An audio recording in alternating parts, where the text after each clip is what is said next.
i7 ગુજરાતનો અવાજ। નમસ્કાર દર્શક મિત્રો, i7 ન્યૂઝ ગુજરાતીની સાથે હું છું આપની સાથે પાયલ બામભણિયા। તો જોઈએ આજના મહત્વના સમાચાર। જગતજનની ઉમિયા ફાઉન્ડેશન અમદાવાદ ખાતે પત્રકાર અધિવેશન વિશ્વ અખિલ ભારતીય પત્રકાર સુરક્ષા સમિતિ દ્વારા અધિવેશન યોજાયું। મળતી માહિતી મુજબ અમદાવાદ ખાતે અખિલ ભારતીય પત્રકાર સુરક્ષા સમિતિ દ્વારા પત્રકાર અધિવેશન વિશ્વ ઉમિયા ફાઉન્ડેશન અમદાવાદ ખાતે પત્રકારોની સુરક્ષા માટેનું એક અધિવેશન યોજાયું હતું, જેમાં અનેક પત્રકારો ઉપસ્થિત રહ્યા હતા, જેમાં દાહોદ જિલ્લાના પત્રકારોની પણ ઉપસ્થિતિ જોવા મળે છે।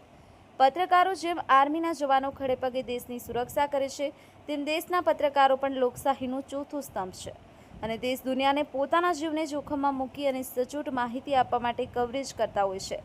તેમની જાનને જોખમે કોઈવાર મૃત્યુ પણ ભેટે છે, ઘણા હુમલા થાય છે, ખોટા કેસો પણ થાય છે, તો તેમના ઘરને તેવા સમયે પત્રકારોને સહાય યોજના હેઠળ સહાય મળી રહે તેવી સરકાર પાસે કાયમી તેમના પરિવારને આજીવન કવચ પૂરું પાડવામાં આવે તેવી માંગ કરવામાં આવી હતી, જેમાં અનેક પત્રકારોએ હાજરી આપી હતી। અનિલભાઈ વણકર, i7 ન્યૂઝ ગુજરાતી, દેવગઢ બારિયા।